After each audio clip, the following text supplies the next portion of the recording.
But we begin with the business of the country, specifically what is on President Biden's agenda to start. President Biden got down to business in the Oval Office right away after being sworn in, and he's already taking action on more than a dozen executive orders.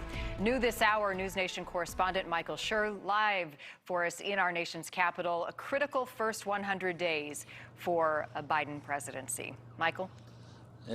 Always, Marnie, and if the inauguration is the wedding, then the marriage begins tomorrow. Joe Biden is going to have a lot of challenges, as we've heard today, and the first 100 days is really, it's a phenomenon that hasn't been part of the presidency for a long time, but even in the first 10 days, Joe Biden says he's going to have a different, a different issue item, a different agenda item every one of the next days of January, and then there are 90 more before he completes that mythical 100 days. So we decided we would take a look at how it started and what it means for this new president.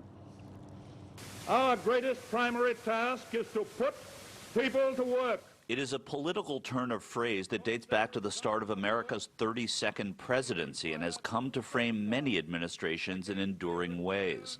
The first 100 days was an invention of the press and the Franklin Roosevelt administration in 1933.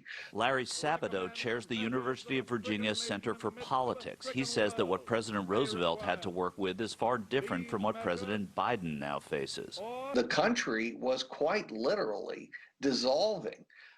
We had millions of people starving to death. The unemployment rate reached above 30%.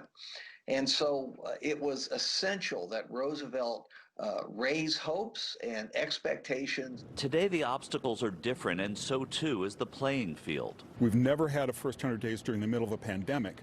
We've never had a first 100 days during the middle of this kind of unrest, and we've never had a first 100 days when you have an impeachment going on. I think it's going to be probably March, maybe April. Joe Williams is senior editor at U.S. News and World Report, and he points to the new president's challenges, but also the opportunities created by crisis. What he's got to do to establish himself is to basically pass a signature piece of legislation. To me right now, that looks like it's going to be the relief payments. It could also be what he does vis-a-vis coronavirus and vaccinations.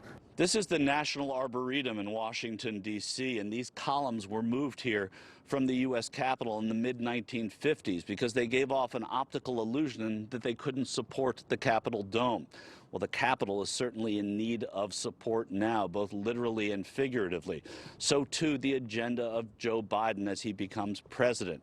Already, he has put in place dozens of executive orders and legislative plans, from reversing the Muslim travel ban from former President Trump to sweeping immigration reform that would provide a path to citizenship for those who are in this country for 8 years illegally. Former New Mexico Senator Jeff Bingaman sees this as a correct early strategy. Biden's main opportunity, the low-hanging fruit that he can take advantage of, may be in the administrative side with executive orders and regulatory changes, and of course his effort to get the pandemic issue, get the federal government involved seriously in trying to get the pandemic behind us.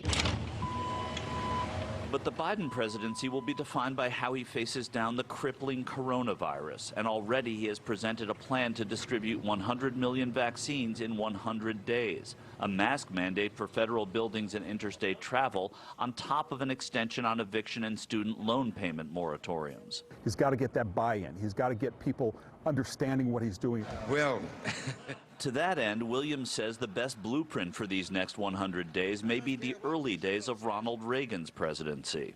If I were Joe Biden, or if I were advising Joe Biden, I would say look to Reagan for how to talk to the American people, look to Reagan for how to simplify a message and get it across so that everybody understands what you're talking about.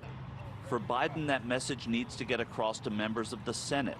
For each of his 30 years in the U.S. Senate, Jeff Bingaman was a colleague of President Biden's. Mr. Biden. Mr. Bingaman. There's no one in Washington who knows how the Senate functions and the traps that you need to try to avoid, like Joe. So he should be in a good position in dealing with the Senate. They call the first 100 days the honeymoon. Larry Sabato is dubious about this one. How can you have a honeymoon when 70% of 45% or so of the country believes you didn't even win? I think that everything that we've gone through in the last year and a half is going to be pushing against this president. Therefore, the honeymoon, he's probably in his honeymoon period right now. Even on day 1 of 100, the trick is always to make the marriage as good as the honeymoon. And again, you know, Jeff Bingaman talking about it. We spoke to Republicans and Democrats on Capitol Hill. The executive orders, that's the easy part, right? They're called executive orders because another executive can change them, can turn them around, and that's what Joe Biden has done. But it's when it becomes part of his agenda to legislate, to go to the legislative branch, that's where Joe Biden could run into some trouble. And that's why Republicans and Democrats are not all on the same page about what Joe Biden has presented already. Marnie, Rob? Really thorough report. Thank you, Michael, for all your work down there.